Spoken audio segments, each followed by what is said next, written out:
Hello and welcome back to another in-depth weather video. Today we're going to be talking about the Atlantic hurricane season and how we could see another tropical system enter the conversation here in terms of Earl and Danielle. The storm could impact both of them in a weird way.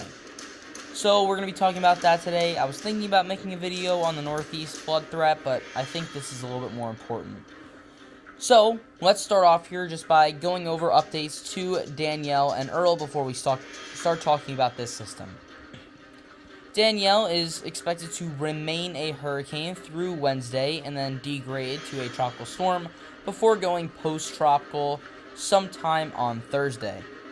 Earl is now expected to become a hurricane as well as become a major hurricane as it skirts right past Bermuda. So Bermuda could be in a pretty dicey situation here. We could be seeing hurricane force winds as well as significant rainfall and flooding issues on the island of Bermuda there. So the storm is expected to become a major hurricane by Friday and back to a hurricane by Saturday as it makes its way to the north. And just the arrival time of winds here, we're actually going to just go to the wind speed probabilities, hurricane wind speeds, and you can see there that Bermuda is in that 10 to 20% chance of receiving hurricane force winds. So we do have another system here. This is another disturbance that we could see form. So a tropical wave near the Cabo Verde Islands continues to produce a broad area of disorganized shower and thunderstorm activity. An area of low pressure is forecast to form with this system in the next day or so, and environmental conditions appear generally conducive for additional development. A tropical depression could form by the latter part of this week as the system moves generally west-northwestward or northwestward over the eastern and central tropical Atlantic. The formation chance through 48 hours that the National Hurricane Center is giving this disturbance is low at 30%, but the formation chance within 5 days is medium at 60%, which has gone up about 20% over just the last 24 hours. So, let's take a look here first at the GFS. Here's our disturbance, here is Earl, here is Danielle. So, we can see here that our disturbance forms sometime on Thursday, and as it makes its way to the west-northwest, we can see that it starts to get involved here with Earl, which at this point is a 944 millibar major hurricane. And this storm system is basically engulfed by Earl as it makes its way off to the east, just to the south of Newfoundland. Then, as Earl continues to make its way across the Atlantic, here this is Wednesday the 14th, we see it interact with the remnants of Danielle just before it reaches the coastline of Portugal and Spain.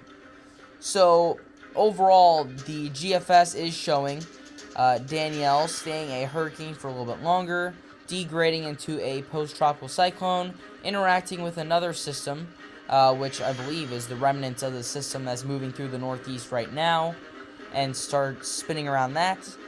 Then our disturbance here, which could be a tropical storm at most, it seems like, starts to interact with Earl as it's making its post-tropical cyclone run.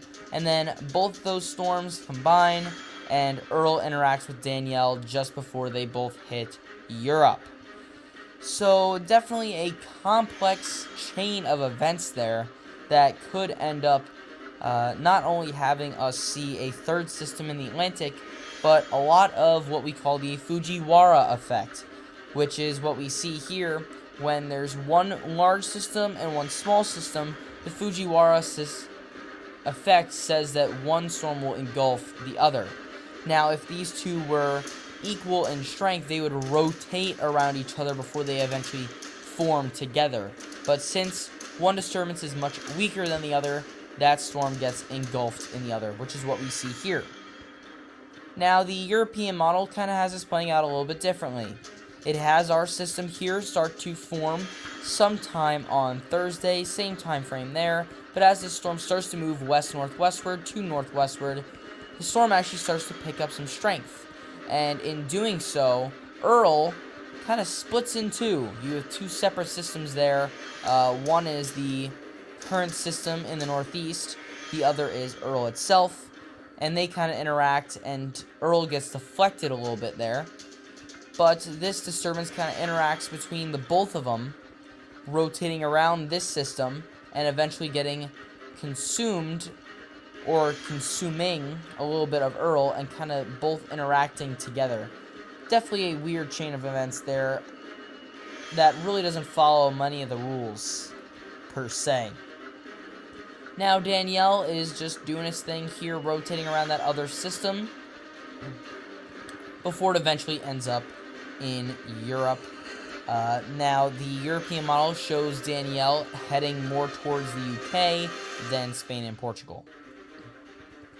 The European model also has one more disturbance heading off the coast of Africa here around the 13th and forming quickly into potentially a hurricane there. So we do have to watch out for that. As we reach peak hurricane season, will we see one of those systems that just comes off of the mainland of Africa and just immediately starts to rapidly intensify. We have had those in the past, and they usually start to head their way towards the US. So we definitely have to look out for something there. But that's all the information that I have of right now. Of course, if you want to continue to stay updated with these tropical weather updates, subscribe and hit the bell. I will be making updates as frequently as possible to keep you guys informed during this peak hurricane season time frame. But that is all the information I have for today. Thanks for watching, and I'll see you guys next time.